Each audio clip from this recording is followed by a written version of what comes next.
Aussi un contact avec le Parti socialiste, Ouais, une personne qui a tenu à nous rencontrer, qui a discuté avec l'un de nous. ouais, ouais. Donc voilà. Donc, Et si je peux, excusez-moi.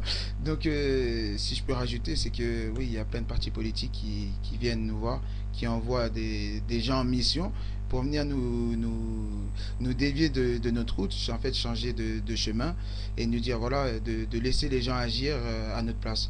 Et ça, c'est pas possible. Bon, les jeunes, je pense qu'à l'heure actuelle, la libération de l'Afrique se passera par la jeunesse, passera par la jeunesse.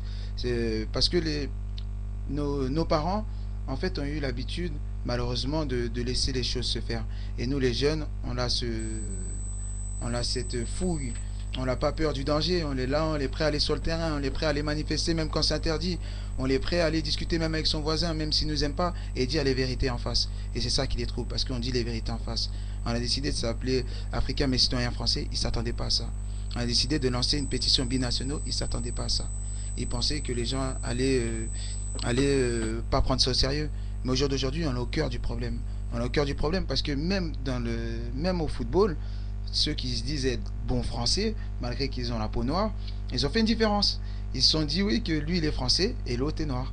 Donc voilà, c'est pas normal, tout simplement. alors, Alors oui pour le comptez-vous, film. attends, celle-là d'abord, Ah, comptez-vous euh, continuer avec, comptez-vous continuer avec des actions de boycott. Alors moi, j'ai envie de juste dire que c'est pas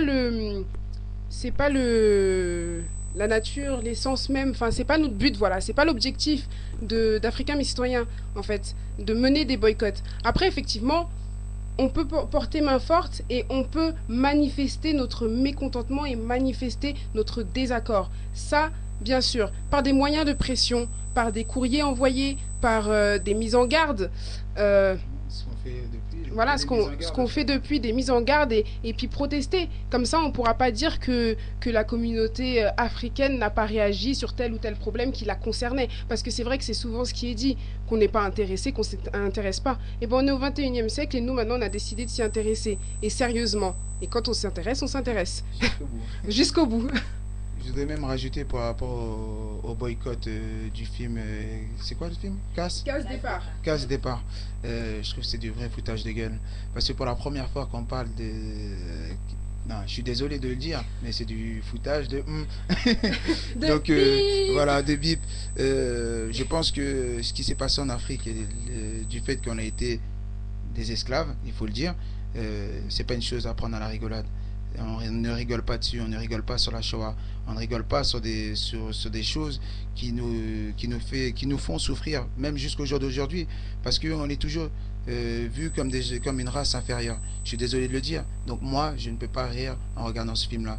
Même s'il a voulu passer un message peut-être bien, je ne sais pas, mais je ne suis pas d'accord. S'il doit faire un film, il doit le refaire et dire la réalité. Si on doit pleurer en regardant ce film-là, on va pleurer en regardant ce film-là, tout simplement. Donc oui, on a envoyé un courrier officiel à UGC, à Gaumont, en leur disant de réduire au maximum la diffusion de ce film.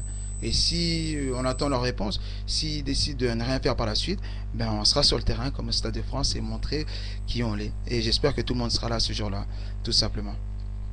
Et je voudrais aussi Voilà. parler par rapport à Kémy Seba. Par rapport à Kémy Seba, il est celui qu'il est. Je critique pas l'homme. Je trouve que voilà, il a dit des choses par ses propres convictions. Il dit souvent des réalités, des faits réels que d'autres n'ont pas suivis. S'il doit nous arriver quelque chose, voilà, ça arrivera. Dieu seul sait. Mais on ira jusqu'au bout. Si on doit passer par des martyrs, ben on passera par des martyrs et l'Afrique sortira grandie tout simplement. Mais on n'a pas peur. Voilà, on est sur le terrain et puis on continue. Et vous aussi, vous êtes sur le terrain. Donc j'espère bien que vous êtes sur le terrain. Donc voilà. Alors, pouvez-vous nous donner quelques propositions que vous ferez au parti le plus crédible à vos yeux en faveur de l'Afrique? Bah en fait, ça dépend pas de nous, de nous tous en fait. Ça dépend pas de nous tous en règle générale. Même vous concernez. Voilà, même vous en fait. Mais ça dépend déjà de nous tous en fait. Et de ce que nous, on va mettre sur la table et que eux, ils seront prêts à nous servir.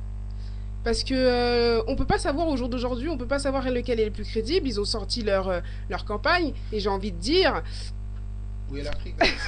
Où est l'Afrique? Et puis, il n'y en a aucun qui, au jour d'aujourd'hui, nous paraît le plus crédible. Donc, nous, on a des revendications par rapport à notre Afrique, par rapport au respect de nos institutions, au respect de de nos constitutions en parlant des différents pays, en respectant les accords qu'ils ont pu passer et pour une fois, travailler d'égal à égal, revoir les accords de coopération. Enfin, tout ça qui fait que l'Afrique et beaucoup de pays africains sont encore sous servitude. Donc renégocier tout ça, revoir tout ça, de manière à ce que, voilà, quand on parle d'un pays d'Afrique avec la France, bah, qu'on voit qu'ils sont tous les deux sur le même piédestal. Et pas qu'il y en a un qui part déjà désavantagé. Donc c'est surtout ça, en fait, notre objectif. Et aussi, je voudrais juste rajouter, c'est que tout simplement, on ne veut plus du tout d'ingérence. L'Afrique est assez grande et il y a des personnes dignes de ce nom-là, avec des diplômes reconnus et renommés dans le monde entier. On n'a pas besoin de conseillers, on n'a pas besoin de dirigeants au-dessus de nous pour pouvoir faire ce qu'on doit faire. Donc voilà, il faut qu'ils arrêtent leurs bêtises et que nous, on continue jusqu'au bout. Et si on est sur le terrain en train de défendre notre cause africaine et qu'on a ce droit de vote, on a ce droit de les sanctionner sur leur propre terrain, ils feront attention de l'autre côté. Parce qu'ils savent s'ils nous loupent de l'autre côté, nous, on sera là pour les prochaines élections pour ne pas les louper sur le terrain et pour les boycotter à chaque fois qu'ils feront quelque chose.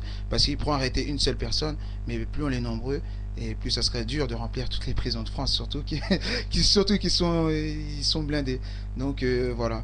Je voudrais rajouter aussi pour la tournée en France, notre concept, c'est le repas africain, le repas de l'espoir. Au lieu de faire une manifestation sur laquelle on a peur que ça tourne mal, qu'on a peur que les policiers viennent au milieu de la foule et foutent un peu le bordel comme ça s'est passé pour les différentes manifestations pour les lycéens, nous on a décidé de se poser entre nous, prendre un petit repas, partager et échanger. Et c'est ensemble qu'on va faire cette feuille de route. Parce que vous signez cette pétition, ne croyez pas que vous n'êtes pas engagé quand vous la signez. Vous avez votre mot à dire. C'est ensemble qu'on va faire cette feuille de route. C'est ensemble qu'on va mener nos revendications. Parce que c'est la première fois qu'il y aura une association qui sera ouverte pour tout le monde. Et tout le monde a son mot à dire. Parce qu'il n'y a personne au-dessus de nous. Derrière nous, il n'y a personne. Il n'y a personne. On n'est que nous. On est entre nous. Entre nous, Africains, mais citoyens français.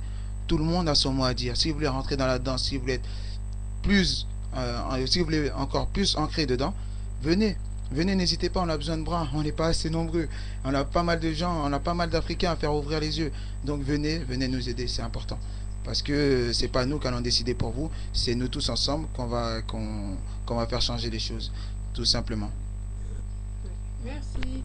Alors, en toute sincérité, vous savez que la France a besoin de des richesses de l'Afrique. Ce combat semble perdu d'avance. Pourquoi continuer de subir, qu'on accepte qu'on nous humilie, qu'on accepte qu'on nous vole, chose qu'on fait depuis bien des années, déjà bien des centaines d'années.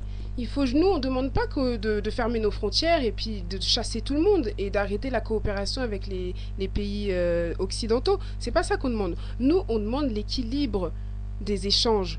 Que ce soit respectueux, parce que là, c'est pas respectueux de prendre tout à un pays et puis de lui laisser 1%. On veut juste l'équilibre du donnant-donnant.